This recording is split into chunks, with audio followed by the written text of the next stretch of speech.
In the state.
Hey, it's Monday night. You know what that means?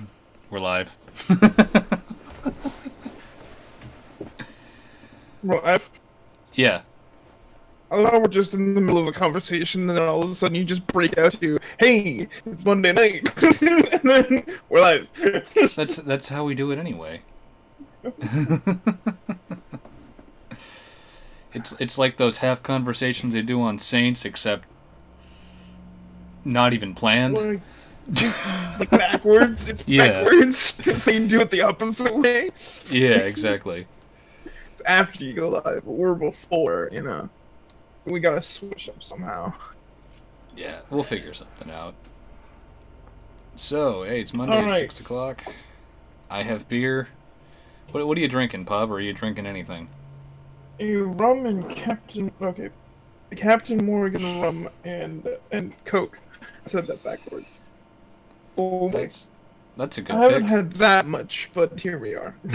Yeah, it means things are gonna get fun. This is true. So I'd like to sign off. For anyone who doesn't know, because we actually haven't announced this. I don't know why anybody would know. For an undetermined time, Pig is not going to be with us. It's going to be the Pop and Buck show, which means we're just going to royally fuck up everything and not have anyone to criticize about. We'll try to do the best to criticize each other, but come on, it's me, Buck. Yeah, we're gonna miss Pig yelling at the both of us. But it's not gonna be the same without him. Nah, we'll get him back as soon as we can. Yes. So soon as he's available to come back. So yeah. He had some. Soon as the pig. Oh man, I thought about calling this episode like Pigless in Philadelphia or something, kind of like, I don't know, but we're in Seattle, Buck. I know, it just doesn't quite. You don't get the alliteration. Pigless in Seattle. I guess that kind of works. Sleepless in Seattle. So Pigless in Seattle. It kind of sounds the same, but not really. No, it's not the same at all. I don't know what I'm saying. Neither do I. All right. I just work here. That's a problem, because I just work here, so who's running the show?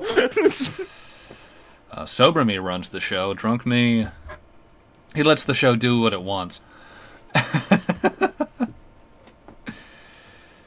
Oh. How's it going, chat? Well, we've alienated at least 4 people since we got in here. Yeah. So. Yeah. We went from 9 to 6. I can't do math. I really need to work on a new fucking splash screen. I think I'll do that tonight. Get something staged and rendered. Yeah, we need a format. Because that's what we haven't had. No, a format. It's been like that since day fucking 1. Yeah, I know. Just make it up as we go. We're getting better at this improvisational thing, though. Yeah, So. I mean, I was given a promotion, but I still don't know what I do.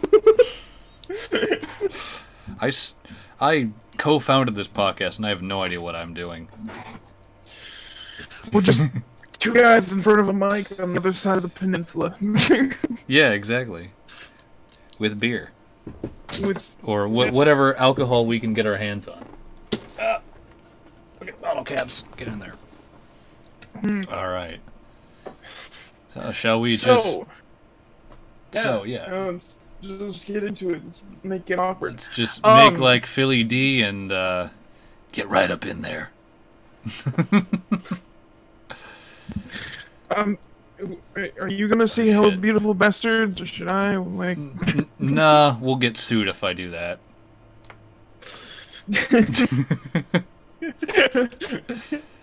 Have Philip DeFranco start, like, yeah. What is that, copywriting it? We've got a copy strike from Philly D. We're moving up in the world. So, alright. And Philly D is moving down. Yeah. Fucking... Hey, at least, you know... I'm Philly D. I'm so professional I copy struck a channel with 26 subscribers. They're not even making money. Holy shit, I we're think in double so. digits. I didn't even realize that. I think it's like 26 or 27, something like that. Somewhere in there, high 20s. So we actually have an audience. People watch this eventually.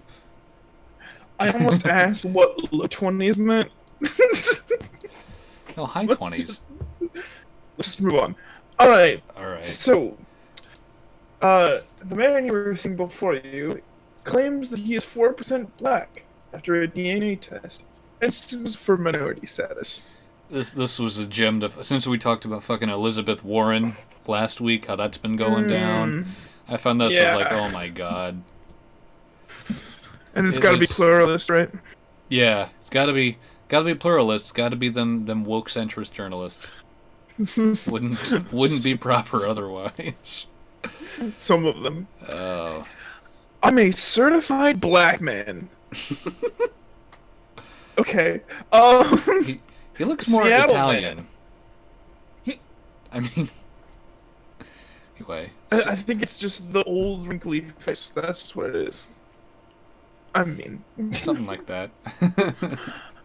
all right. A Seattle man who claims to be 4% black based on a home DNA ancestry test is suing the federal government for denying him his minority business ownership status. And I read all of those words wrong. That's a status. I guess.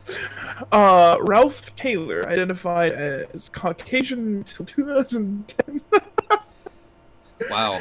when an ancestry by DNA test told him he was actually 90% European, 6% Native American, and 4% Sub-Saharan African, as first reported by the Seattle Times last month. I didn't read that. Of course, it would be a guy in Seattle doing this. Right? Fucking. I mean, we birthed, what's her name, did we? Rachel Dolezal. She came out of Spokane. Yeah. Well, it's still Washington. What's the other Washington? Yeah. You know. It's the dry The dry side. the dry one. The dry one. Oh my god. Oh man.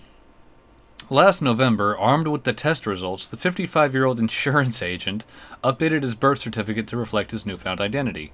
While he looks Caucasian, he is now legally black, Native American, and Caucasian. Yeah, But the federal government. those aren't all going to fit on a driver's license. Yes. Yes. Native American, Caucasian, and black. Sorry. What? I don't. Okay. Boy, I thought the one-drop rule was racist. I guess not. I mean, he's 90% European.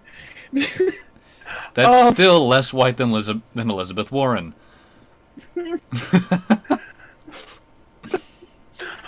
But the federal government isn't buying Taylor's identity as a minority, promoting an intellectual debate and a legal battle. I am a certified black man, he told the Washington Post last week. I'm a certified black in all 50 states, but the federal government doesn't recognize me. Oof. Oof.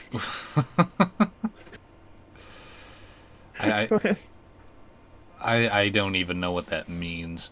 Fucking A. It all started back in 2013 when Taylor used his black and Native American ethnicity to apply for state certification with the Washington Office of Minority and Women's Business Enterprises. That is a very long title.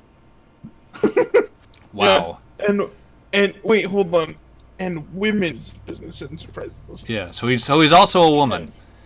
He's also identifying as a woman. I'm kidding. He is also 50% woman. From like top down or like bottom up? Like didn't work. The state first denied Taylor. The state first denied Taylor minority Taylors. What do you mean Taylors? First denied Taylor, just the person denied. It's not possessive. Okay. The state first denied Taylor minority status. Okay, I see it now. Minority business owner status, which would help his business. That person, insurance group, or that group, I guess. How do you fuck up Orion Insurance Group? Fuck off. He appealed the decision, and since the agency doesn't have set guidelines on how to visibly identify minorities, his application was approved in March 2014. That's a typo. It says how to visibly identity minorities. It should be identify. You read it correctly. I read it. You did. Alright, Fucking Craig, move on. pluralist, we trusted you. God damn it. Now I gotta go Every find a news source. goddamn time. Now I gotta go back to Tim Pool. Fucking. Then Taylor applied for a similar federal level program with the U.S. Department of Transportation. The agency, which is also managed by Omwabi. Omwabi. Oh, god damn it. I'm shutting everything down just for that. This is not conducive to a fucking show. Asked him for more proof of his black and Native American ethnicity. To prove his minority status, Taylor said he was also a member of the NAACP, subscribed to Ebony magazine, and was interested in black social issues.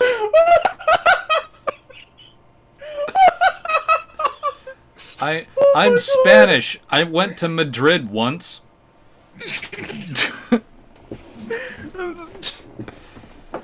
Oh my god. Oh, Jesus Christ. Keep going. Oh my god, this. He also provided the agency with a copy of a black woman's death certificate who died in 1916, but he couldn't provide they were related because he claimed many records were burned during the Civil War. Citation needed! Hold on.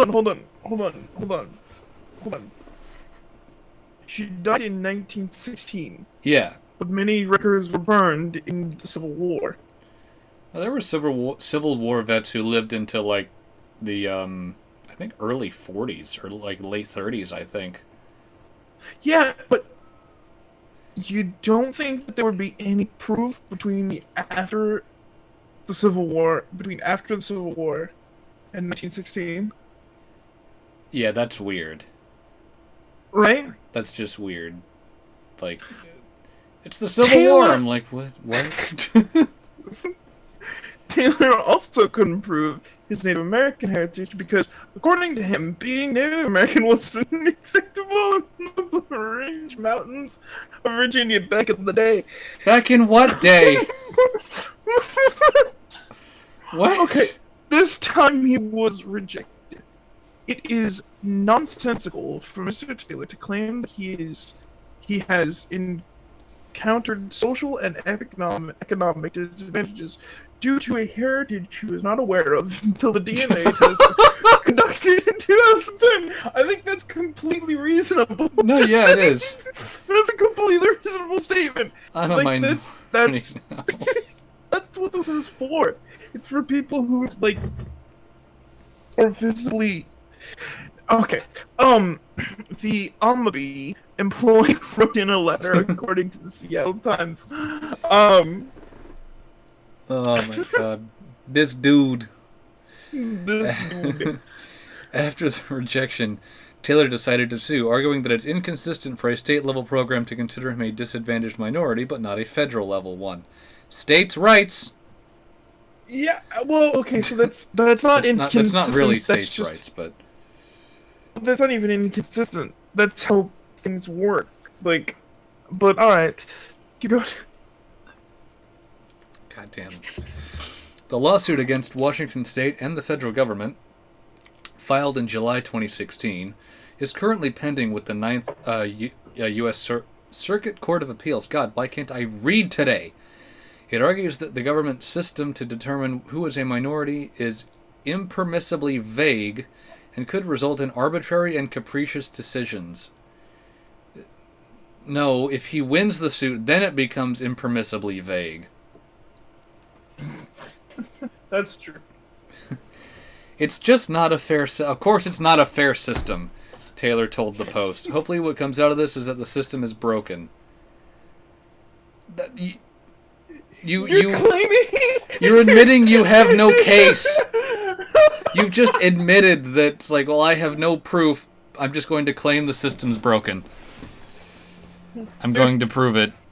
Just what the fuck? My 4% isn't good enough for you white people?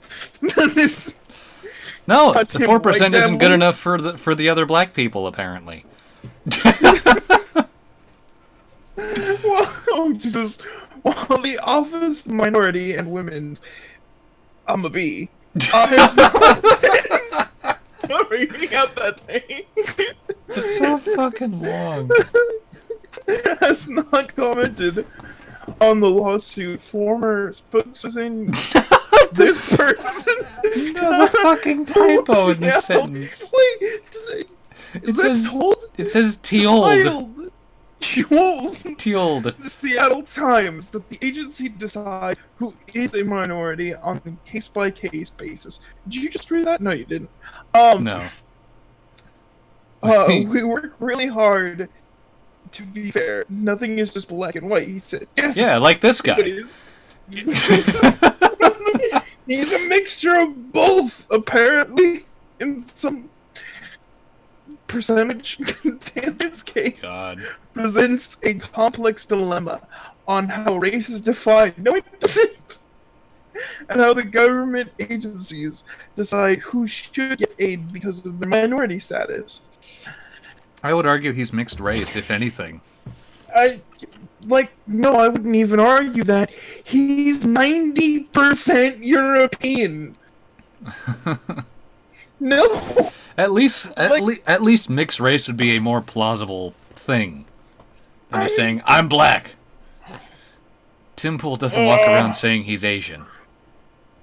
Sargon doesn't walk around saying he's black, and he's a quarter black. He's a quarter black. So he's 25% black. Alright, keep going with this Oh one. my god. While home DNA tests have become popular in recent years, their accuracy is questioned by many experts. For example, a CBC investigation cited by the Seattle Times found that a Toronto lab determined DNA from a dog was 20% Native American.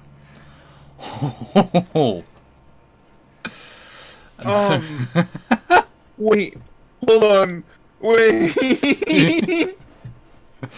Their accuracy is in question. Of course it. Hold on. That's another dynamic to this that I even completely forgot about. It was a home DNA test. What do? Just piss on a popsicle stick and be like, I'm black. I'm black. I got proof. I went on safari once. And I talk like this. Oh no. Oh no. Alright. Oh, man. Another question posed by Taylor's case is whether Americans who identify as minorities should get government benefits merely on the basis of being a minority, since not all minority Americans necessarily enjoy less opportunities because of their ethnicity. If that's the case, I'm a hipster, meaning that I'm a minority in some way. Or I'm left-handed. Wait, no, I already get a minority status for being left-handed.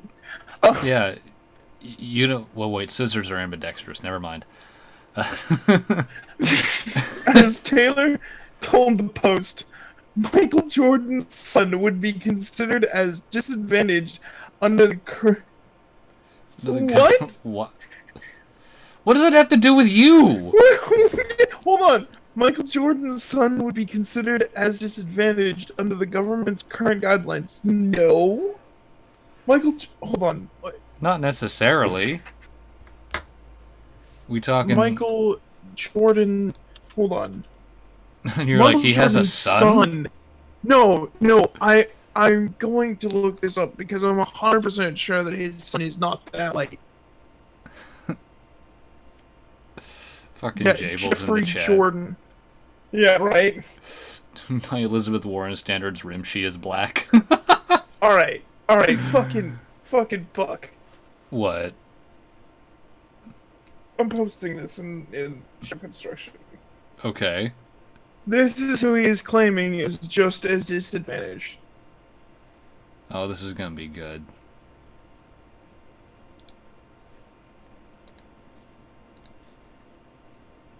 As him. Yeah. How about the fucking screen's getting cut off here. Well, so this torso is as disadvantaged as the man in the article. Yeah, this is Michael Jordan's son. I think he's fine. I think he's just fine. This is a false equivalent by any standard. Oh, Yeah, fucking Jesus Christ. I'm just gonna finish off the last line here. My forefathers were just as distressed as anyone else's, he told the Post. We all have the ability to come from bad backgrounds. Oh. Dude, that's choose not your even- words better. Because that statement implies that black people can only come from bad backgrounds, which is not true. No, they do imply that. They do imply that. That's the whole progressive stack, you know. Oh my god, this guy. They didn't teach me that at Western. They just told me that I'm bad. You know what this sounds like? This sounds like a guy who has spent a lot of time listening to like all the affirmative action stuff and all that kind of things. Finds out that there's a possibility he can benefit from it.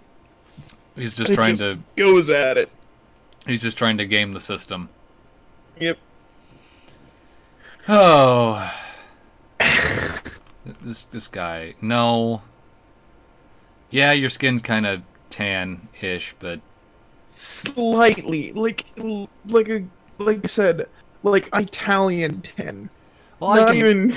I can see some more Native American features in him. Yeah. Not really black. No.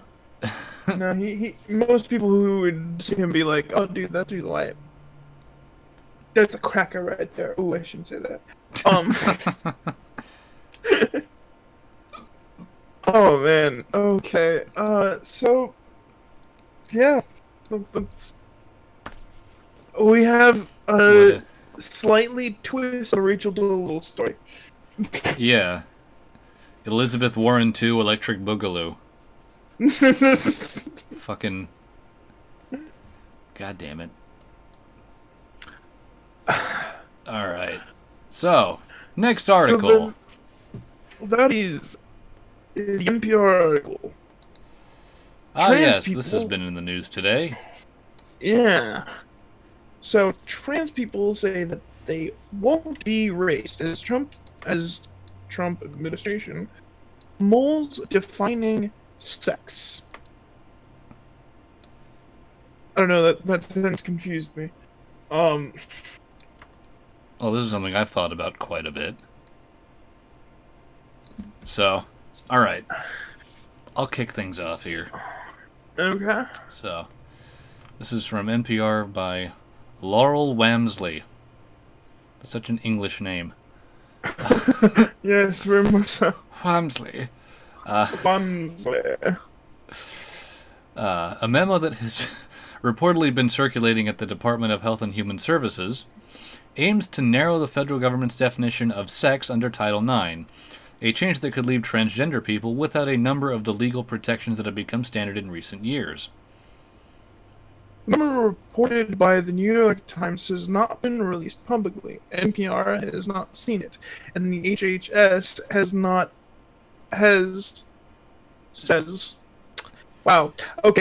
it does not comment on alleged leaked documents, but the potential impact of the policies described in the memo and the headline under which the Times ran its story, transgender, could be defined out of existence under the Trump administration. Inspired, grave fears and fervent protests. I'm surprised it didn't link to the Times article. I mean, really. Yeah, It's like, I'm not- Jesus it mentions Christ. it twice, and there's no. Yeah, and there's no link. Okay. Oh my god. NPR, I thought you were good journalism. I guess not. But the potential impact of the policies described in the memo and the headline under which the Times... Oh, fuck. You just read that. God damn it. People gathered in New York City's... I'm looking at the fucking OBS window, and I got too much shit open here. For one, I need a second monitor.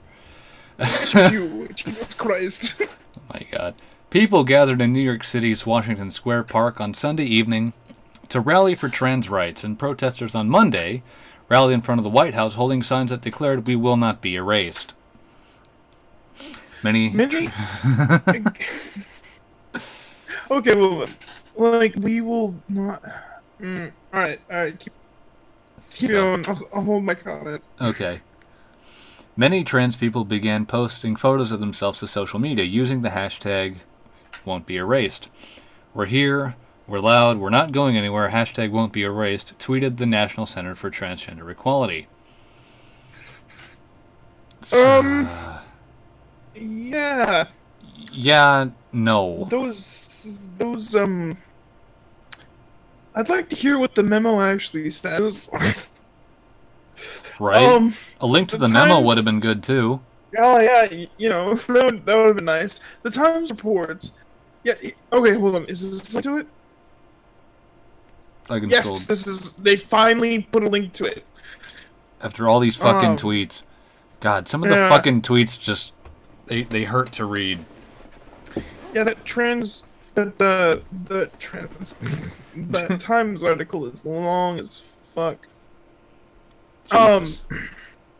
The document was written in the spring and processes that different government agencies adopt a unified definition of sex, specifically one that defines it as determined on biological basis that is clear, grounded in science, objective, and administrable. That's all it says? That's what they're upset about? Are you fucking kidding me? Okay. Like... Oh my god. I'm trying to organize my thoughts and it's just not working. It's like, You need to have unified definitions of words. Yeah, that would be important, you know? I mean... Well, this is what fucking bothers me, is like... You see some hard lefty say, "Oh, we're all about science, but... And there is biological sex, but gender is also sex. Therefore... It gets fucking convoluted." That's the way to put it. It fucking... Ah! The agency's proposed definition would define sex as either male or female. Unchangeable. Okay, so I guess it... Wait, is it referencing the previous statement as saying that that's what it would do? And determined by genitals that the person is born with. The Times reports, based on the draft seen by its reporters, any dispute about one's sex would have to be clarified using genetic testing. See, this is a clear definition for sex, as in biological sex, not gender. Yeah, they're separating the words. There are, but it's just they're not seeing it that way, and they're just... No, the protesters aren't. They're like, they're the same, and it's like, evidently not. No. Because you keep trying to say it is... The hard left says it's all about expression. But it's also sex, because a male to female means a man is not a woman. I'm like, no. Biologically, no. That's what this whole memo's about, and... Where's my gun? Are you gonna shoot me first? I will 3D print you the bullet. But I'll somehow figure out how to get it into my brain. Slingshot. Always thinking outside the box, Buck. That's why I like you. Oh, right. Man. So, Title IX is the federal law passed as part of the Education Amendments of 1972 that prohibits discrimination on the basis of sex, quote, under any education program or activity receiving federal financial assistance. The term sex refers to gender, which has since been expanded under the law to include sexual orientation and gender identity. Okay. That's the original wording of Title IX, I'm assuming.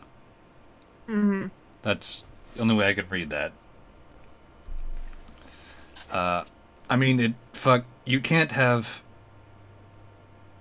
really have laws that change with words. Otherwise, the law is pointless. This is why we have dictionaries. It's not clear who drafted the there it is. memo, but the Times reports that it's a part of an effort by the HHS to establish a uniform definition accepted by the four agencies that enforce Title IX: the Department of Education, Justice, HSS, and Labor. I mean, if you think about it, like changing Title IX to not discriminate based on biological sex is even more encompassing. Because it's like, it doesn't matter what your gender expression is, as long as you have something between your legs, you're covered. Right? It's like, this is erasure. No, it's not. You get one or the other. Doesn't matter which one you have. The law works. If you start trying to be like, well, what about non-binaries? Doesn't matter. Doesn't matter. Fucking hey. Oh, at the White House on Monday, President Trump was asked about his earlier promise to protect transgender Americans and others in the LGBTQ community. Okay. We're looking at it, Trump replied. We have a lot of different concepts right now. They have a lot of different things happening with respect to transgender right now. I'm protecting everybody, he added. I want to protect our country. How is that a bad thing to say? Someone somewhere's going to get mad about that. I am a #transgender person. I am livid but clear-headed. I am threatened by absolutely resolute at trans equality. And I... Wait, hold on. Will always fight. Hashtag, or, at trans equality will always fight. Wrote this person, executive director of the National Center for Transgender Equality. These aren't even foreign names. Come on. I don't even care. It's a meme at this point. Gotta keep the joke running. Yeah. I know folks who are scared and hurt. So am I. I'm not. Hurt by what? Scared of what? We're working to stop this, and we will never give up. The courts are scary. The administration is scary. This is scary. The world. Ooh, spooky. Hey, it is October. It is. We still have tools, and I am here. I see your beautiful humanity, and I love you. I know none of you all, but I love you. Tweeted Case. I see your beautiful humanity too, and that is why I invade your world and kill you. For that sweet, sweet humanity. Tweeted another person, an attorney with an ACLU, with the ACLU's LGBT and AIDS okay. Project. LGBT and AIDS project. That's an interesting connection. More tweets from random different things. I'm scrolling on. Yes, scrolling on. The Trump administration has already taken steps to try and disqualify most transgender people from serving in the military. That's kind of a different thing, but... Yeah, that's a little bit different thing, but alright. Earlier this month, the State Department implemented a policy denying visas to same-sex partners of foreign diplomats and the staff of U.S.-based international organizations if they are not legally married. Many of the affected couples are from countries where same-sex marriage is illegal.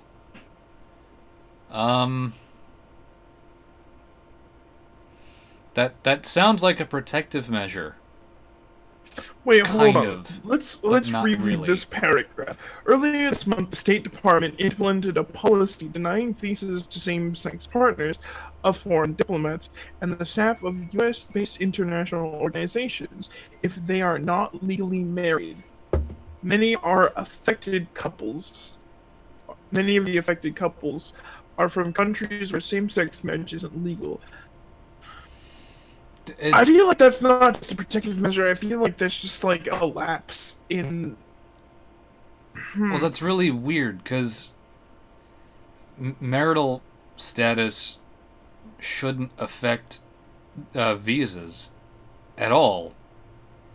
I don't see the connection. For No, yeah, you should be able to bring over your partner.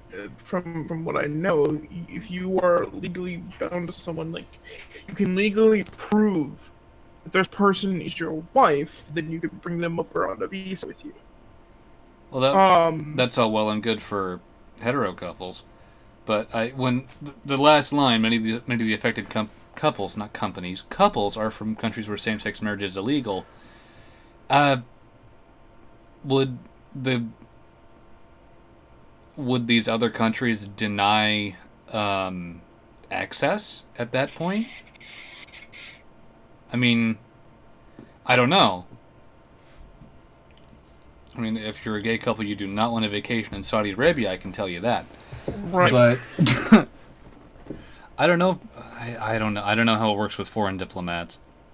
Yeah, this seems like a small, like little, like point to be made that's not explained very well. Yes, Mr. Uh, Smith, come in, please have a seat. Let's talk politics. Let's talk diplomacy. Oh, you're gay. let's talk. Oh, you're Let me yeah. show you to this window. By the way, we're on the 4th floor. I don't think that's how it works. I would hope that's not how it works. It's not that they're denying it. It's just that there is no legal or like documentation to show that you are actually married to this person. And that's not entirely on the State Department's side. That's on the terrible country that has denied your ability to do anything. Yeah. Yeah, that's all right. But so it Semantics. seems it seems that all of this chaos is coming from the statement that where is it? I don't know. Hold on. Having to do with They said it at the beginning, right? let's look. So we, out of existence. Where is it? Oh yes. So, it's this. It's the paragraph right after the first set of tweets. The Times reports that the document was written in the spring and proposes. Damn it. That different government agencies adopt a unifying definition of sex, specifically one that defines it as determined on a biological basis that is clear, grounded in science, objective, and administrable. And that's what everyone's up in It arms over. sounds like everybody is taking from this uh, that the term that is going to make um yeah, it sounds like from that people are jumping to the agency's proposed definition would define sex as either male or female, unchangeable, and determined by its genitals, not the person's that the person is born with. That's it sounds like you're coming like people are freaking out by this leap from that original statement to the statement that was made by the Times. Yeah. Like the Times is basing their conclusion on what this means, and everybody's freaking out about that when the actual statement. I haven't seen the memo. I haven't seen the proposal and all of its words, so I really can't tell. But See, It's Specifically one that defines it as determined on biological basis that is clear, grounded, science, objective, and admissible. I don't see that as a bad thing. no, no. That means that then you get a concrete definition of a technical term that can be used in law. Right. It makes sense. See, shit like this is where I would want to sit down with a trans activist and say, okay, please explain to me the difference between transgender and transsexual. Because right now, It you're depends using... on who you ask. It depends on who you ask. And that's the problem. Right? That's the problem. It's like... I don't know the difference because you keep using these terms so interchangeably that it's like, no, they're two different terms. Yes, synonyms exist, but these mean two clearly different things. Mm-hmm. Which one is it? So, yeah.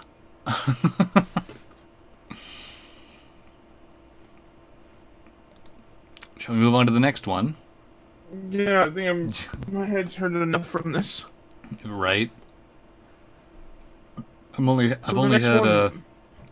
had one 10 barrel and my head's already spinning. Don't think and drive. Don't think and drink. Don't think and drive either, and don't drink and drive. But don't think and drink. That's how you get Starship Troopers. Yeah.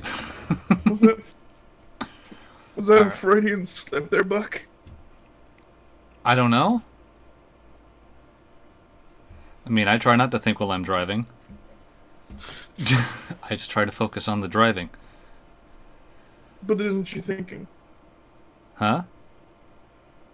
Let's keep going with the next article. Seattle Council structurizes mayor's spending plan for a larger than expected tax proceeds. So I thought this was interesting. I know it's local news for the two of us, but it's kind of like I'm sure there's lots of different cities all over the country that have implemented soda taxes. And I don't know if it's working or not. I don't think it's working the way that these cities expect it to. So, first sentence. I'll do a little bit of a synopsis here. Mayor Jenny Durkin proposes to fund healthy food and education programs that, until now, have been paid for through the city's general fund, an idea that one unhappy council member described as a bait-and-switch tactic. Alright, why is the government getting involved in your diet? That's what I'd like to know. Let's start there. Just... the fuck? I understand the bad thing. And I understand that you should learn to not just drink soda 24/7. But why is the government getting involved with this? It's one thing to have the government warning on beer that says, hey, if you drink this and you're pregnant, your kid's gonna get fucked up. Right. Those are health issues that affect other people. But this is they're taxing sodas, and there's no state warning like this could cause diabetes or anything like that. We're just gonna raise the price of taxes raise the price of drinks through taxes to try and discourage people from buying them. That's what Michelle Obama did, right? Yeah. She implemented that candy tax that you could easily get around if you bought anything with any kind of wheat in it. Yeah. So like the candy tax didn't apply to Twix. Because Twix had a cookie. Got him. Take that, tax man. Alright. Seattle's tax and sure sweetened beverages is bringing in more money than anticipated, leading to a debate at Seattle City Hall. I'm sorry. I just had a really spicy jalapeno and I'm having a really hard time, dealing with it. It was not expected. Leading just to a raw? debate at City Hall. Yeah. Why? Why did you just eat a raw Because it was in jalapeno? What the shit? Because it was in the nachos. It just it was a bigger piece than I was expecting, and I guess like normally That's it doesn't different. affect me, but I was just grabbing it and eating it on its own. And I'm like, okay. I mean, it's not like my mouth is burning, but it's like, the back It of my snuck throat. up on you. It was just like, okay, gonna have to move around some water in my mouth for a second. That doesn't work. Leading to a debate at City Hall about how the extra money should be spent. When the city passed the tax on distributors last year, it was expected to raise about $15 million in 2018, and the plan was to spend most of the money on healthy food and education programs.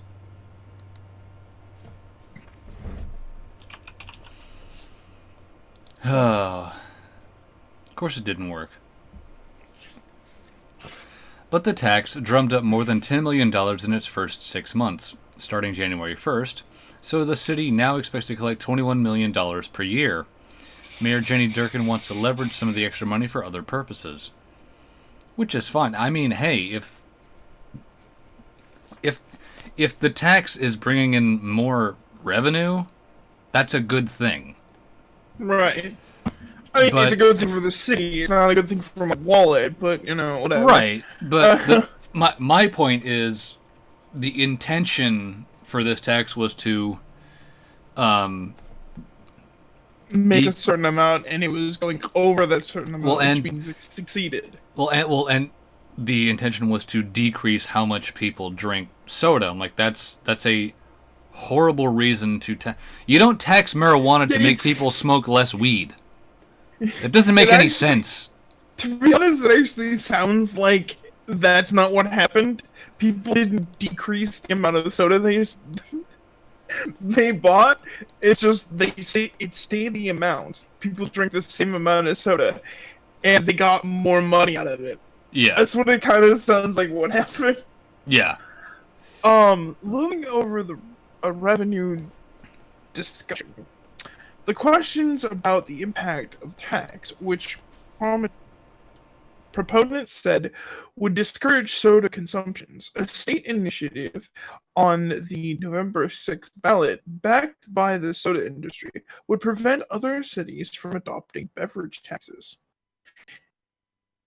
Okay. Larger than expected proceeds could mean the tax is failing to stop people. Oh, wait, okay. So my entire point is what they lead to. Yeah. From buying soda. Or it could be that the city's estimate was bad. Through the mayor's budget assumes the University of Washington researchers have yet to report on the consumption trends. So like, okay, we got a lot of money, but it's not working. It's not working. Yeah, they're not supposed to buy things. Welcome to consumerism.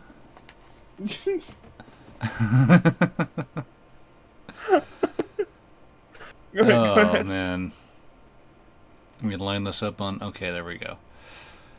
For now, the mayor's move could bolster claims that beverage taxes are less about public health than about grabbing dollars. Durkan's proposed 2019 budget would use $5.7 million for the so-called soda tax for healthy food and education programs that, until now, have been paid for through the city's general fund.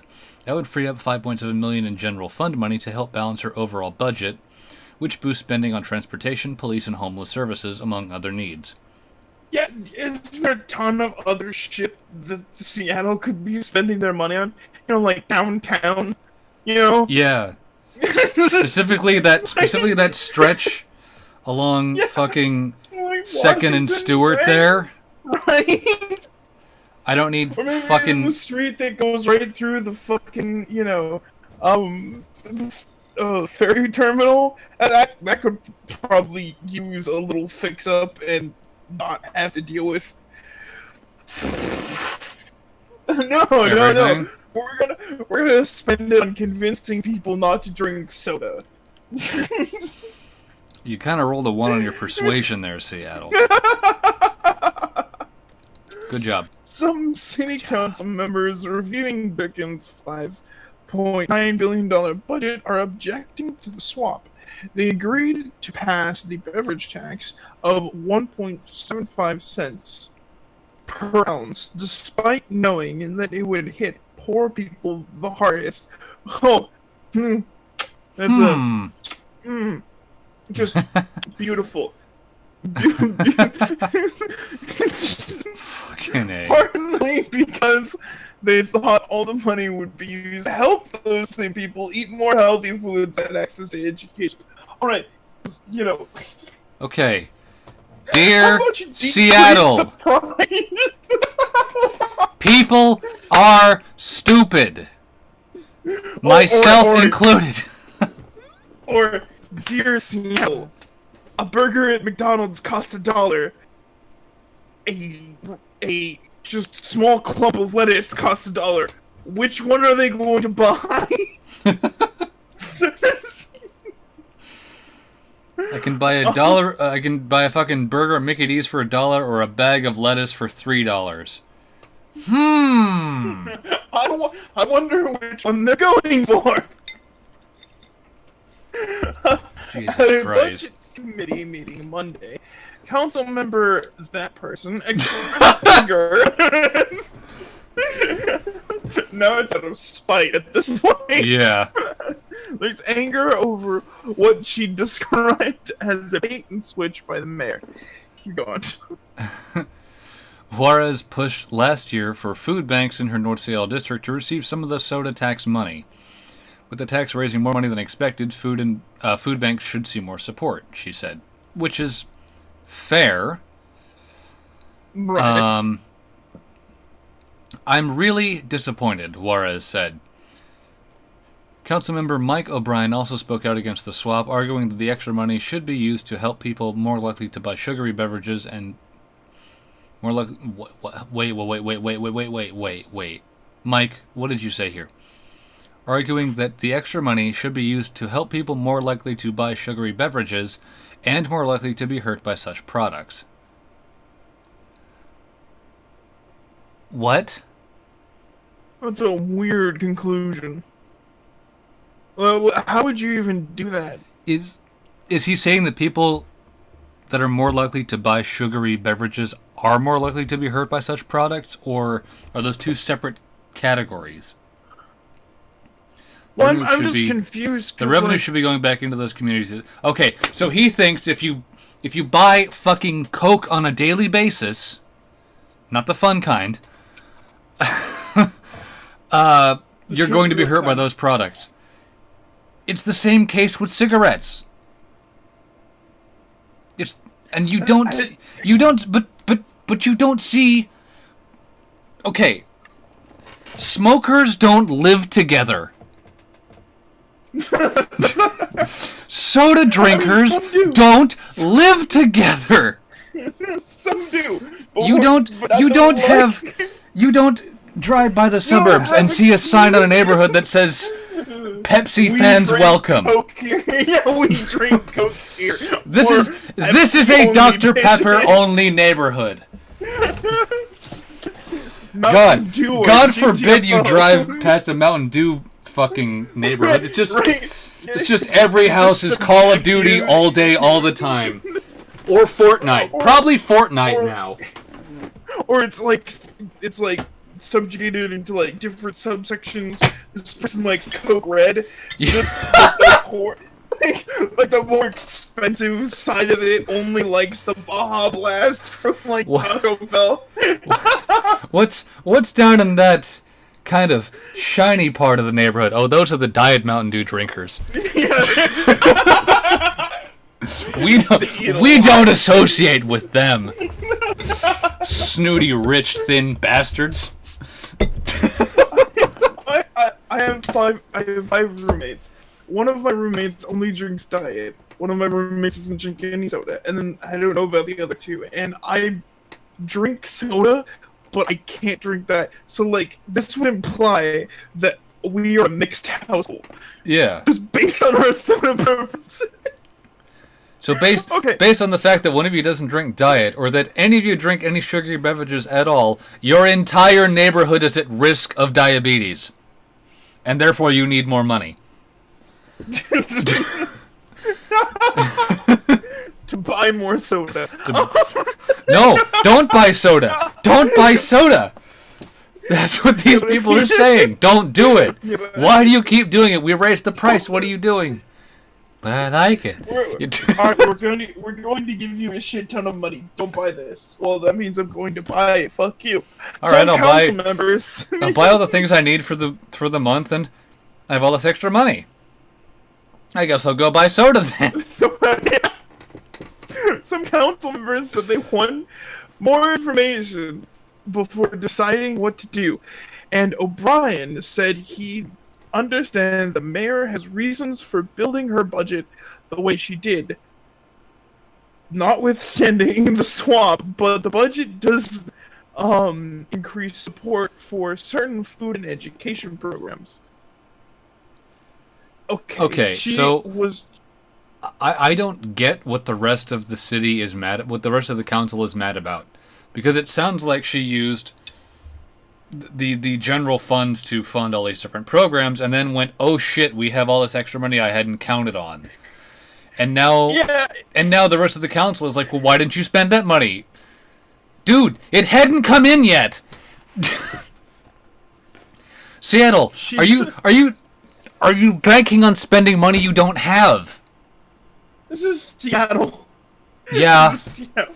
This is what I get from coming from the rural part of Washington, where I came from Forks. where we I don't know what money is. We have farms and bars. That's it. We don't even have bars. We're farms. We just had woods and churches. She was trying. What to a great balance setting the for conflict. fucking Twilight. Shut up. She was trying to balance a complex budget, O'Brien said. I am assuming she didn't take this lightly. The council tends to pass the mayor's budget with some changes next month. Oh my Okay. god. Okay, new rule: if you run for city council, you have to have a basic knowledge of accounting. Please. Like, not even a beginner's course, just like read an accounting for dummies book. There you go. So you know how fucking balancing your budget works. So you know so you know how cash flow works. I've had to do this just helping run a family business. I probably couldn't run a city, but I'd have a better idea of how to balance a budget than these clowns. Jesus Christ. Oh. The mayor's plan reflects her commitment to focusing on essential services, addressing our affordability crisis, creating a more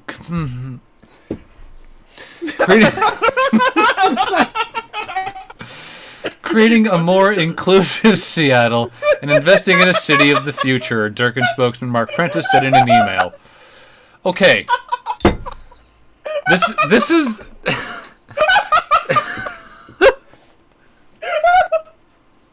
I'm sorry.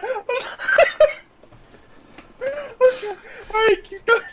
This is like when Western banned the sale of water bottles on campus because they came in plastic bottles, and their reason for doing so was social justice. I'm like, Let's be more what? inclusive. If we don't sell water bottles on campus, we're committing environmental justice. I'm like, what does that mean? I just want to carry my water around for the day. Why? I don't want to take a soda to class. I want to take a water bottle. Yeah, and so it's the plastic as well. Jesus Christ. That's why her proposed budget invests in sustainability, food security, and expanding across to transit. Transit? Mayor of Durkin. Seattle. Durka. Evaluate. Fucking. I would all. Oh my I'm God. laughing. Evaluate. all evaluated all available revenue streams and effectiveness to ensure the city of Seattle is living within its means. I have a question. What the fuck is food security? I don't know. Are there just like bands Like, of black-clad are we masked talking- hoodlums breaking into grocery stores and taking the food? What does that mean? Sustainability, okay, that's become just a really long way to say recycling with like 3 extra syllables. You want to recycle? Fine. Never mind the fact that like 30% of all recycling gets dumped into the ocean anyway because the plants can't process it all. But what is okay? What does a soda tax have to do with access to fucking trains and public transportation? I get it's financial, but just It's ah. well, okay. So like, it sounds like they're just trying to figure out how to spend all this extra money, and it still feels like they're not taking into effect of just like there's a ton of shit wrong with Seattle. Like for all those who don't live in anywhere near Seattle or in Washington, you probably don't know this. There's a shit ton of things wrong with Seattle, and I'm just like reading as me and Buck are reading over this. Where most of what probably is frustrating and making us laugh is that none of it is being talked about. The things that they're talking about is like health food programs and food security. Like, okay, you want to make everyone eat better, but you also want to cure homelessness. Please pick one. Please, Trust that your citizens will know that you just eating at McDonald's every day is not a good thing. And if they don't know that, they can find out for themselves. Jesus Christ. You just got an extra $6 million, and you're like, okay, let's put it into food security. See, okay, this is a great segue to this paragraph. Undoing Durkin's move would leave the council with a problem, a $5.7 million hole to plug in the rest of her 2019 budget. Rather than try to do that, O'Brien has a proposal to protect the beverage tax proceeds from such swaps starting in 2020. So, you're mad that you have an excess amount of money that you didn't know you would have until the end of the year.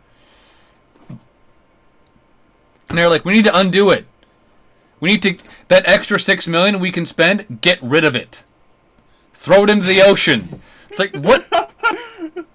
What? Or we could put it into downtown, and like if food security means, hey, let's I am this close to Googling food security, and I know if I do it, that's just going to make me even angrier. UW researchers were at one point set to present Monday on how much the tax is being passed along by distributors through the stores to customers via higher prices. The council recently postponed the presentation. Thank you. In order to concentrate on immediate budget issues, and because the report is not yet finalized, said that Epidemiology. That whole thing. The researchers also studied beverage sales and consumption among low-income children, with the results due later on. Because that's what we need to be focusing on. I am not moving south. I'm going to stay up here. I'm going to keep my lengthy commute to work, my part-time job, because Alright, I need to go throw up from all this bullshit. I will be right back. I'm kidding on the throw up part, but I will be right back. oh god. Go get some water. Jesus Christ. I don't understand this at all. It's like, this fucking thing.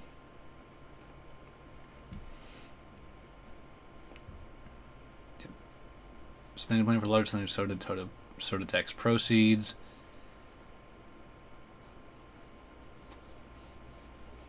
Yeah, it sounds to me like the more I read this, it sounds to me like they have an excess amount of money that they don't know what to do with. And now the mayor is saying, hey, let's take this extra money we have and spend it on these other things, and then we have room for more money, and the rest of the council is like, what? I don't know. It's weird. These are like local politics, and I don't even get that. It's like, why not just stay the course with your current spending and, I don't know, save the money, or save half the money, or fuck, set aside, it was what, 5.7 million? Or no, okay, drummed up 10 million in the first 6 months, so now by the end of the year, it'd be 21 million. Set aside like $1 million and just try to not touch it. I don't know. This is stupid.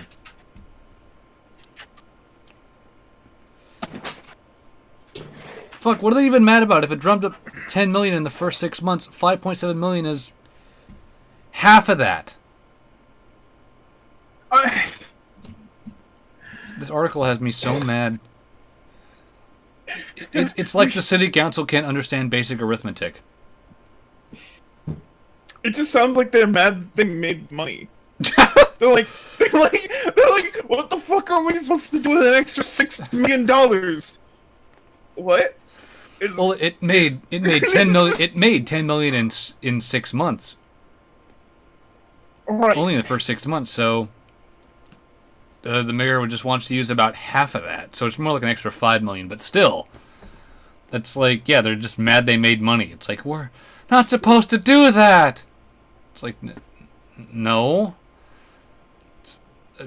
Fucking government is still a business if you think about it, at least the way they're operating. But yeah.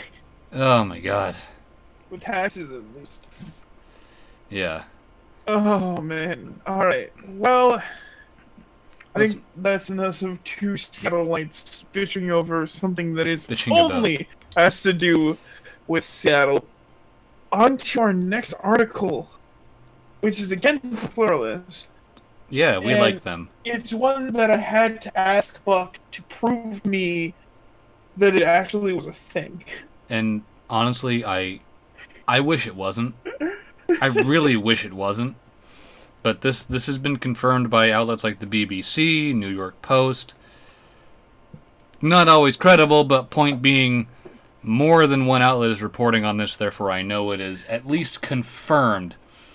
I think Snopes said it was like fact-checked mixture. I'm like, what does that mean? It's a half fact? It either is or it isn't.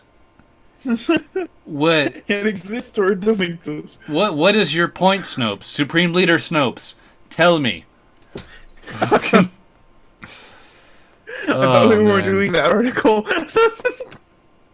What, bands clapping or the fucking Star Wars no, one? No, the one, the Star Wars one. Oh, I got rid of that one, but... Yeah, I know. Alright, so I had to make UK the joke. University bans clapping in favor of more inclusive jazz hands. It's the fucking I word. Did I tell you that I took a diversity and inclusive quiz and course for my job?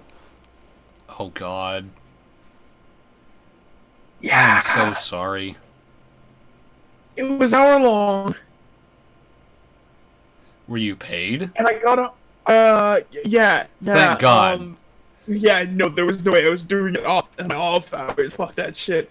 No, I had a really fucking weird shift that kept me from 5:30 p.m. to 4 a.m. Weird ass shit. What? I had a bunch of extra yeah, no, I'll explain it to you later, but that sounds like a scheduling error. 5:30 p.m. to 4 a.m. Yeah, so and you work for a company that tries its hardest to not give anyone overtime ever? Yeah, no, I got a lot of overtime. I was very happy about this. Well, No, that's what, good. what ended up happening is I was closing down the gas station, right? Uh-huh. So I closed it early, and then at 7 o'clock, because a bunch of people were coming in, a company was coming in to do a test for the pumps, and they needed someone there the entire time that they were there. So from Oh. literally 7:30 to 4 a.m., I was standing around doing almost nothing. I mean, I spent the majority of my time trying to keep myself busy by like Yeah. sweeping, dusting, and like Yeah. cleaning shit. Because, but the funny thing was about it is I was scheduled only till 1 a.m. They God were damn. expecting them to be done around 1. But they ended up being done. Well, actually, no, they didn't end up being done around 1 because at 4 a.m., the computer system crashed, Oh and so they shit. had to come back the next day to finish what they were doing. Wow. I Fuck was that. like, okay. That sounds like my Friday. Where It was a long. It was what? It was like 10.5 hours. Or it was 10 hours because I had a 30-minute lunch. yeah. But still, Fuck. I mean, all right. with my part-time gig, that's like what I went through was nothing compared to what you had to do. But on Friday, so we spent same day spent all day doing their sort and everything, and there were tape layers there to redo the floor and a whole bunch of shit to work around. One of the things we had to do was replace all of the racks and bags used for sorting same day flex routes, and because we had to take all the old racks out and just park them in the rear parking lot wherever the fuck they would go, and then cut open 3 trailers worth of new bags and put them on 6 trailers worth of new shelving. We didn't get nearly enough night sort setup done, so my boss asked for volunteers, and I said, "What the fuck? I'll take an extra hour." Ended up staying another 3 hours because of the 24 associates from same day, including myself. I think 3 stayed. So we had to do local. We had to stage for same day. We had to stage for morning sort. And as I'm trying to stage for local and get the old racks out of the way so they could be stripped down and trashed, 3 trucks came in. So I got a crash course on unloading trucks. I worked That one. was the day. Yeah, I worked 1 The to day me and 9. you were. Yeah, when we were talking, yeah. So I was just like, fuck my shoulders. But Right. hey, now I know how to use a pallet jack, so life skills. Anyway, article. The pallet jacks, yeah, they're not Alright. they're not that hard to use. It's just like, okay, like what the fuck do I do here? So the loud noises of traditional clapping and whooping pose an issue to students with anxiety or sensory issues. Okay. The University of Manchester. How many war veterans go to football games? Jesus Christ. Students' union decided to ban clapping to avoid triggering people who suffer from anxiety. I suffer from anxiety, and that clapping does affect. Never mind. You weren't curled up in a ball and shaking when we went to the Jordan Peterson talk, so there was lots of applause through that. So it was instead, students will be asked to express applause by shaking their wrists silently,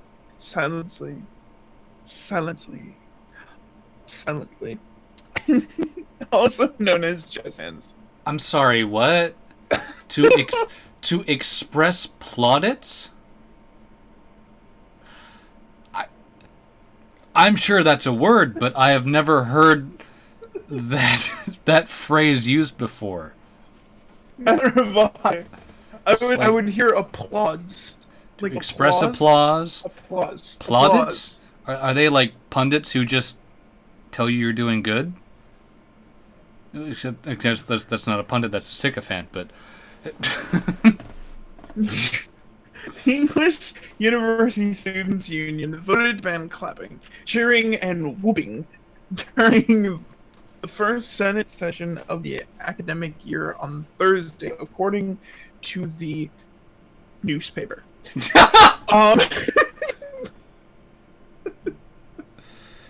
It was argued the loud noises of traditional clapping and whooping posed an issue to students with anxiety and sensory issues.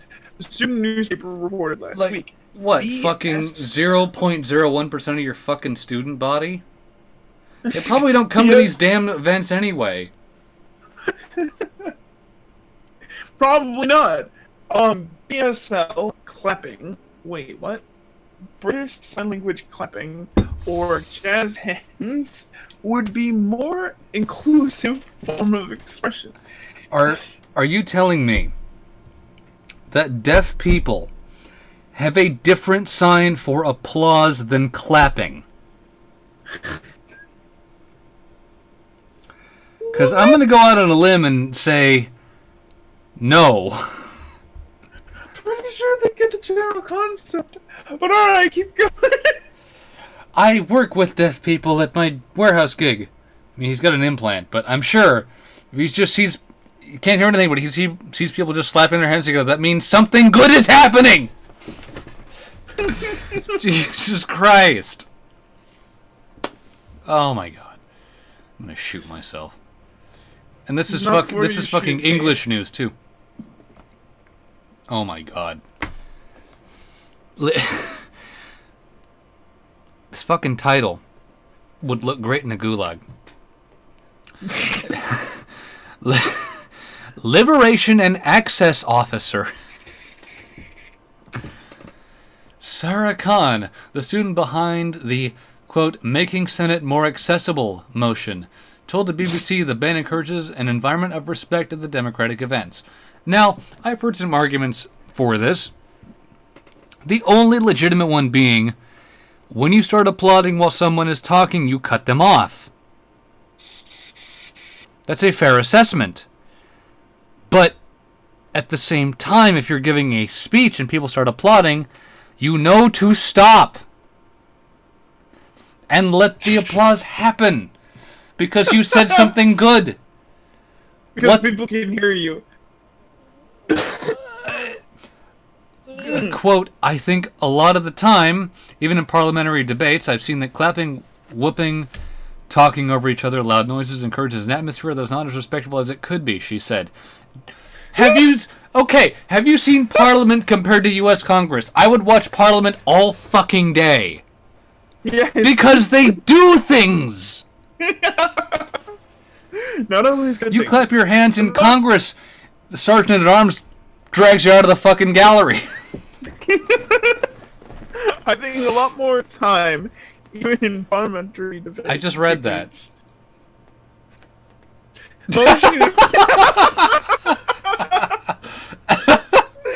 Motion which received an opposition set up. Little opposition in the Senate, even. Jesus Christ. We're both losing it. I'm on my fucking... About to be my third apocalypse, so...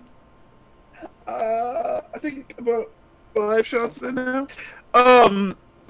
Aims to encourage student groups and associates to do the same, and to include BSL clapping as a part of inclusion training. Oh boy! Inclusion training. The Manchester Students' Union is the latest student body ditch clapping in the name of inclusivity. The glorious I word, everybody. As the newspaper noted,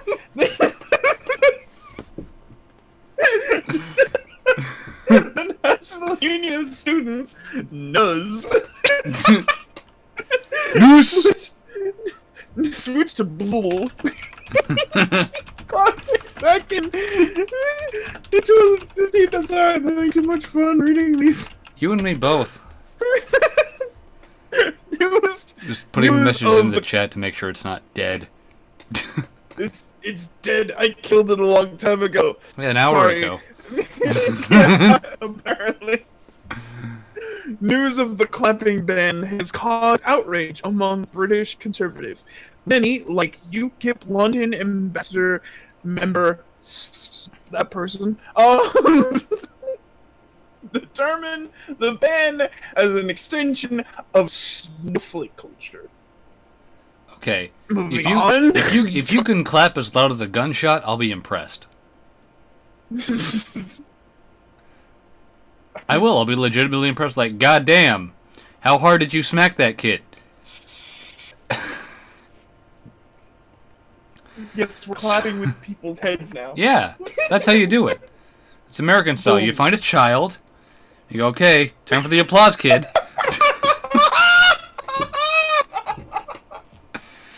This is why we can't take kids to football games.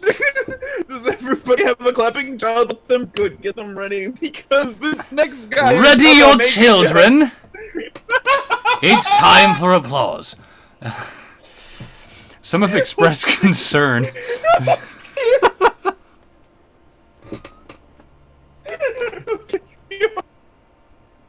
I think I just killed Pav. I'm just imagining, like it's a bunch of, like, rich people, and the butlers are holding up a child, and the guys just sitting there smacking their ears with both of their hands. This is how we do it in the old country, kid. You've been given a really good opportunity. Remember, you're getting paid for this. How much in ramen noodle? Not noodles. Noodle. 1 noodle per clap. I'm doing for it now, kid. This is an opera. So, let's hope that this guy is good, or else you're probably not getting a full package of noodles tonight. Full package of ramen. That's only half a packet's half a ramen packet of applause tonight, son. No, it's not their kid. It's like from the orphanage. Okay. Oh my god. Some have expressed concern that increasing coddling of students in academic settings will produce a generation that lacks coping skills. I cannot tell you how much Jonathan Haidt has been harping on this for the longest goddamn time. Predictably, British TV personality Piers Morgan was one of many commenters who did not take news of the clapping ban well. Okay, I don't know what to think of Piers Morgan. Yeah, neither do I. I didn't have that much of an issue with him when he was on America's Got Talent, but, like, after that, I don't know. Well, like when he was on CNN, 7 times out of 10, he's pretty. He can be pretty hard left, like with the whole Sandy Hook. Or was it Sandy Hook or? When did he have Ben? Was it Sandy Hook when he had Ben Shapiro on and he got mad? Something like that. No, I don't think I've seen that interview. No, it's a fucking fantastic one because like fucking Ben plays the race car, but he does it in the best possible manner. Like the reason we have the Second Amendment is because my grandparents are ashes. It's like, whoa.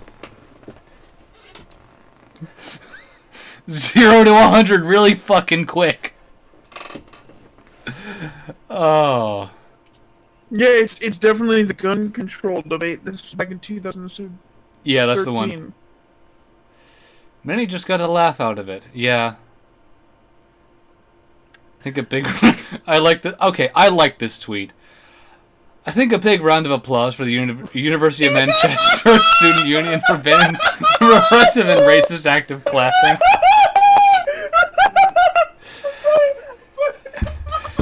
Absolute mad lad.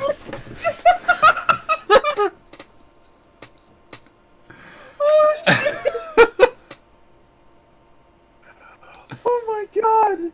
Holy fuck! Oh my god. The tweets don't stop. The tweets never stop. However, others showed support for the measure, arguing it does promote inclusivity. University of Manchester SU clapping ban brings out the usual snowflake remarks, but changes like this make the difference between accommodating autistic people and simply paying lip service to disabled rights. Like what, handless people? Holy shit. Okay, I'm not gonna make the joke I was going to. A spokesperson for Britain Deaf Association told The Guardian it welcomed the students' union move. Is that the same association that represents the orphans that have been deafened through applause? Like, the slap kids that you take with you to every fucking event? Oh shit.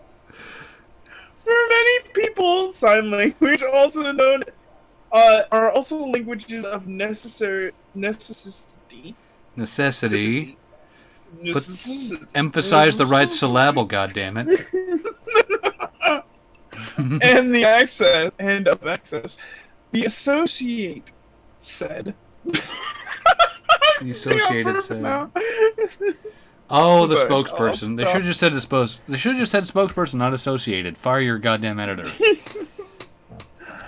The uptake of wave applause used by mainly sign language users shows us that the access measures can have a positive knock-on effects for an even wider group. That was just a fucking word salad. That was just a fucking word salad. Here's the problem that I have with this. You're a deaf kid. You're not going to know the sound of fucking applause anyway. But you grew up seeing people putting their hands together rapidly as a sign of positivity. Then you go to college, and people are suddenly waving their hands around. You're going to be like, what the fuck does that mean? Is there an active shooter? Is this the bigotry of low expectations? Is this a hands up don't shoot thing? What the fuck? Jazz hands. It's like, what? Jazz hands. Where am I? You're a deaf kid who knows AS or BSL in this case, whatever the fuck, sign language, and you see that, it's gonna be like, what are you doing? Why are they telling me to clap? Like, I know to clap if you're clapping. Like, could you imagine that? Just like a deaf person walk up, they see that and they just start clapping. Everybody gets pissed off. Someone fucking says, fucking call the air raid. There's a clapper here. And then all the lights go out. Because the fucking clapper device. It sounded funnier in my head. Oh. Wow. That was an article. Yes, it was. That took a lot longer to read than it should have because it was a really short article. But I think I died laughing at least 3 times. That's like half the fun of this whole thing. Oh shit. But it's just like really fucking ridiculous. Why? Just reasons. I love Toby B's response to this is just show a bunch of people clapping at gifts. Oh my god.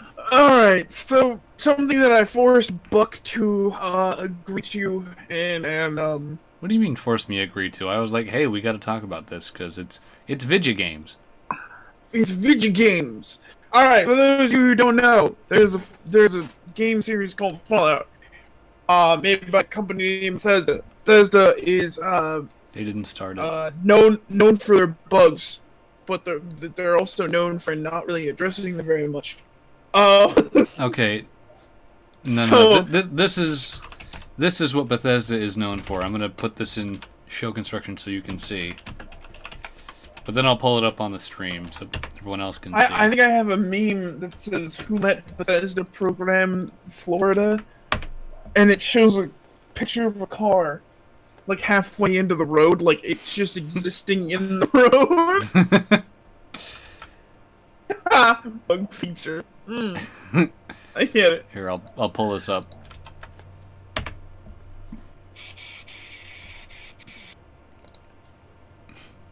It's not perfectly center in the screen, but who cares? It works. It's like most of any of Bethesda's sandbox games. Basically, I mean, I love Fallout to death, but at the same time, I do know it's just commonplace at this point that you're gonna have to deal with bugs. It's any And sandbox game. yeah, but Bethesda is they're very known for it. So, coming up in about a month, a little less than a month actually now, because it's the 22nd. They're releasing a new game, which is a departure from their normal games. It will be a online multiplayer, such in the kind of like Rust or Ark or games like that. That has me concerned. Rather honestly. than be, yeah, it has literally everyone who likes Fallout concerned as fuck. Rather than the single-player sandbox storytelling narrative games that Fallout is known for. And so, in the wake of this, after a few press conferences and like allowing certain people to come in and play like 3 hours of gameplay, they decided to warn Fallout 76 fans, because there aren't any Fallout 76 fans at the moment. The game is not fucking out yet. To expect spectacular bugs and issues. Cool, lad. They kept reassuring us over and over and over that they have worked really hard to not have this problem. Okay, so I have to say, spectacular bugs are the sort of small things that the dev team doesn't take into account that just end up making the game silly, like the Skyrim space program with the giants. Yeah. Really, like. Yeah. Well, they just go up into the sky. You're like, oh, okay, goodbye. Or bugs like even smaller ones. Like the fact that this person's entire body is black, but their face. Yeah.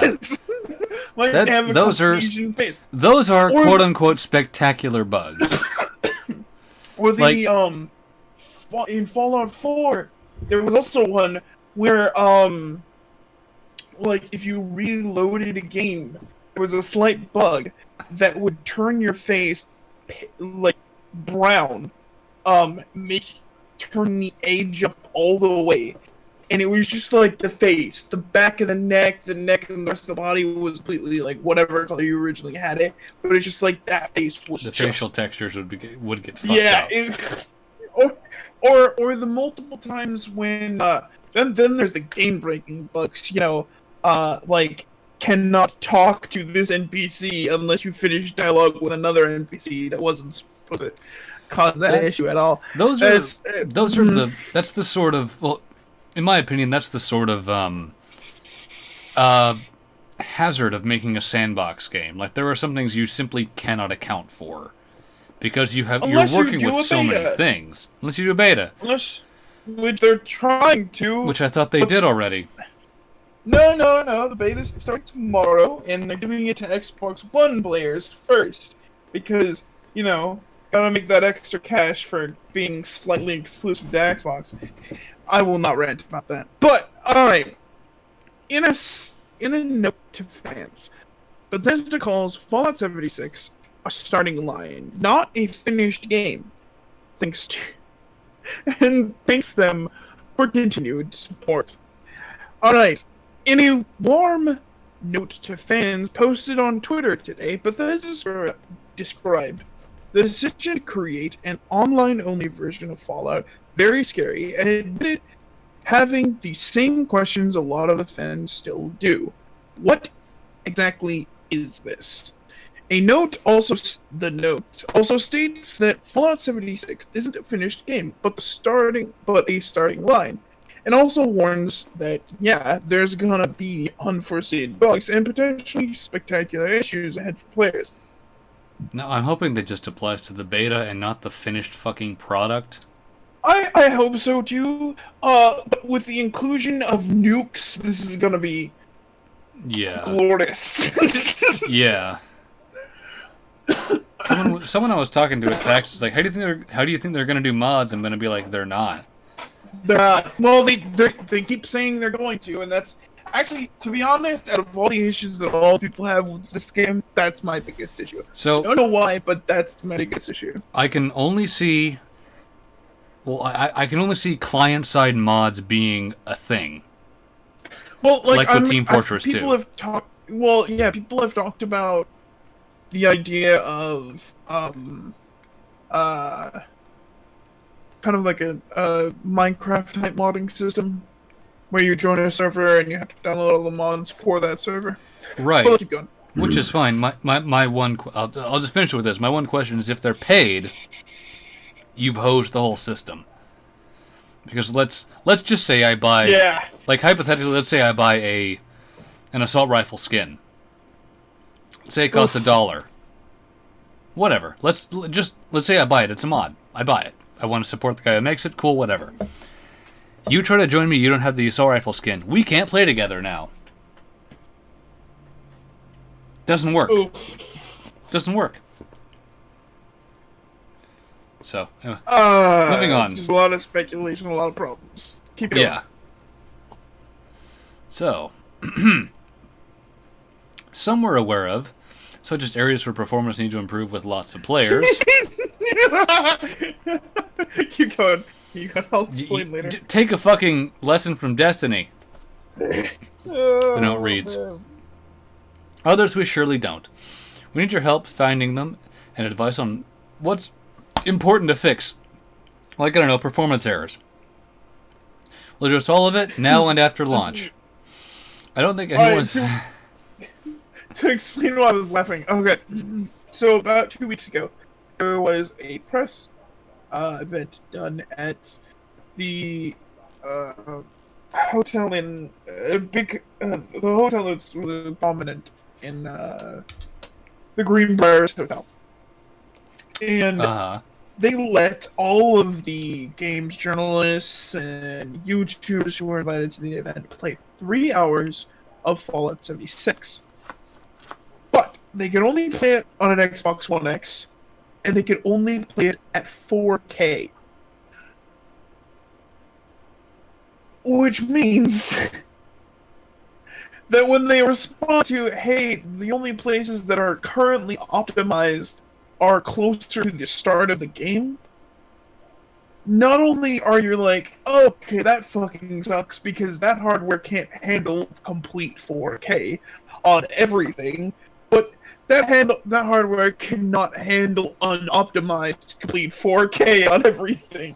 And some people were coming back with footage of parts of the game where you were getting like 5 FPS.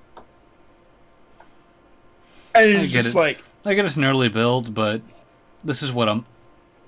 You said what? Less than a month to release, and this is the state of the game? Yeah. From a AAA studio? I will give them a very, very, very slight pass for not having done an online game before. Very, very slight. But the engine itself, like, okay, if you're having to deal with network issues, fine. But the game itself, Fallout 4 runs fine. If it's the same engine, there's no excuse. I mean, it runs beyond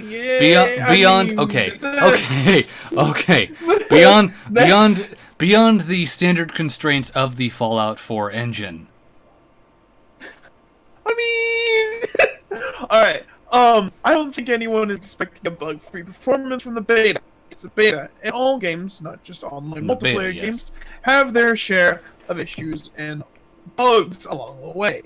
On the plus side, for Bethesda, I'm pretty sure there'll be no shortage of advice on what to fix coming their way from players. You can read the full note below. I am not reading that. Should we read that? No. No.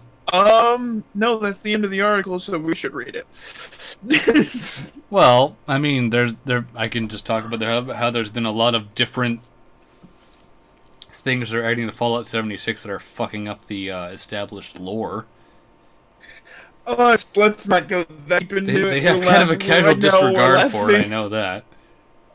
We'll have that after it releases, and maybe have a conversation about that. I don't know how much our readers are going to be really interested, or listeners are going to be interested in that. Also, Nightwing, what the fuck? Well, what did he post? Go to VC in the Discord. Also, for those who are watching and are not in our Discord server, I really hope Buck has placed that Someone has to make sure I put the Discord link in the permanent section of the YouTube description. It will It's always be permanent? there. Yes, it's always I there. don't know. I There's was presets. continuing with Pig's joke. Okay. It's there. You want to talk to us? Come talk to us. We're here. Yes. We're here. We're not queer, and we've got empty bottles to beat you with. We're gonna get letters about that, aren't we? All right. From Bethesda Game Studios. As a development studio, we've taken a lot of journeys. We've tried not to repeat ourselves, yet all our games have a similar DNA. In 2015, we decided to try something very new and very scary for us. Take one of our worlds and make it online only. Once the idea of Fallout Online survival games stuck, there was no turning back. But still, some worry and questions. Okay, that's an interesting line. So some worry and questions, yeah. I don't know, it just didn't make sense in my head. Will people want this from Fallout? Will they want it from us? How the hell are we going to make this? And what exactly is this? So, no lie, I know people who have wanted an online Fallout game for a long time. And that's there's fine. There is that. Yeah, there are mods. There has been that demand. There is a bunch, just a shit ton of like online multiplayer mods for Fallout ever since 3. So it's not an outgoing like something that doesn't sound like it's wanted. But I have one question for Fallout 76. Just one. It's very simple. How the fuck does VATS work? I actually just explain it to you. Alright, so VATS then. works in a similar sense to how it's worked in previous games, except it's real time. And essentially, instead of picking body parts, it picks the whole body, gives you the percentage of what they will do, and then you just click the fire button, whether you're aiming at that person or not. And whatever the percentage is, it will basically roll the dice just the way normal VATS does on whether or not it hits a person. So if you're aiming at a ledge, right? Like you're on a cliff and somebody's on like standing about 20 feet from you, and you're aiming down at the ledge, but they're selected within VATS, and it says they have a 95%. All you have to do is click the fire button, and it will shoot the bullet at that person, even if you're not aiming at them. Basically, giving you the ability to still maneuver and not hang around while allowing the VATS system to determine whether or not you hit. Wait. I will show you how it works after the show. It's interesting. That sounds like everyone who comes out of the vault has a fucking aimbot. Slightly, but it's really, really RPG dependent. Like if you don't invest in the points, obviously. You're gonna still be getting that 20 percentile rather than 95. No one's walking out of that vault and being able to hit someone from like 200 feet away with a 95 percentile. You have to actually skill into it. Since that time, we've grown to 4 studios across North America and built a game world 4 times the size of our last. We develop all new technologies and services, while blending older technology to do things we didn't think it could. We pushed ourselves in new ways that surprised even us. Our worlds, whether it be Fallout, Elder Scrolls, or the coming Starfield, are important places to us. We do everything we can to treat them with care. We know they mean just as much to you, that the time you spend in them is important, and you want each time you experience one to be special, and all it can be. And okay. Don't start a sentence with "and." Goddamn, you did it twice. You did it twice. And that with Fallout 76, you too are left wondering, what exactly is this? And the answer to that question, more than any game that we've made, is that's up to you. No. Bad answer. Okay. Bad answer. With our guest start tomorrow, it's finally time for Fallout 76 to begin its real journey, because it's all of you who will truly bring life to the world.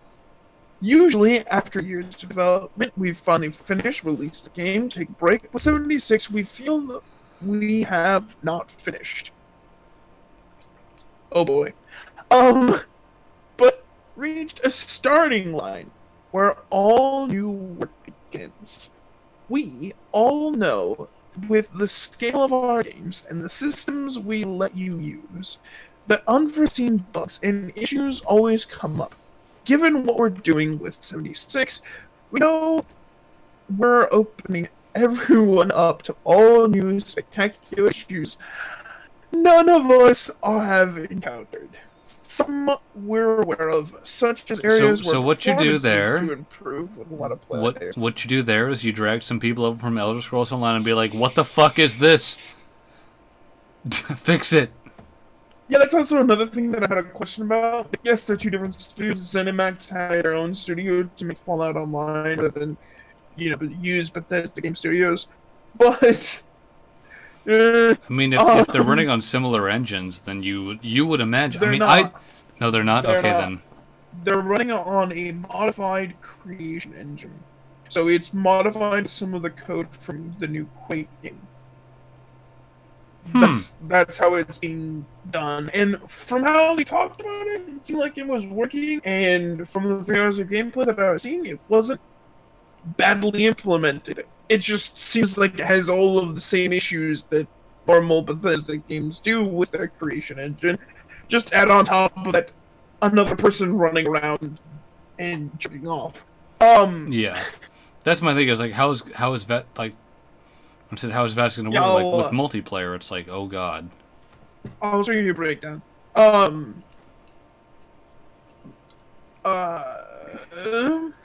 Performance needs to improve with lots of players. Others, we surely don't. We need our help. We need your help finding them. And in advance of what's important to fix, we'll address all of it now after we launch. No! Oh! This just sounds like they're talking about how you should feel going to the beta. Yeah, it sounds like it's just going into the beta. Yeah. Okay. So if the beta is only coming out a month before launch, I am not confident. It like 3 months ago. We were expecting the beta 3 months ago, and they're like, "Yeah, no, we're gonna start it in October." I'm like, "What? Wait, what?" So like I've got access to the Division 2's beta, but I'm pretty sure it hits like 5 months before the release date. That's an adequate amount of time to fix things. A month? A fucking month? Yeah. We can't thank you all enough for your support over these years. Oh, Jesus Christ. And your support. Oh, we try something very new. It's incredibly exciting to finally jump into the world of Fallout and experience it together with you. This is just the start. We can't wait to see you out there. Yeah, this just sounds like an introduction to the beta. Granted, I will grant you, that it's kind of a quick fucking beta. Yeah, and they're giving it, well, it's starting tomorrow, but it's not fully starting tomorrow. It's only starting tomorrow for people who pre-ordered the game on Xbox One. Hey, Todd, Uh, you see that mountain of shit? Go drown in it. it's Just, like, why would you add an exclusivity clause to the fucking beta? Alright. But I think that's wrong. Yeah. And we've kind of broke a topic, so Not really, we're talking about Fallout, but we're not on politics now, so... yeah, that's what I mean. Oh, we'll just... Want to call it good here? Yeah. All right. It's been 2 hours. Yes, it has. Well, Yeah. ladies and gents, this has been locked and loaded for, what is today, the 22nd of October? Yeah. And, we'll see you on the next one, hopefully with Pig. If everything goes well, we want to have Pig back. We do. We really do. All right. Please come back, Peg.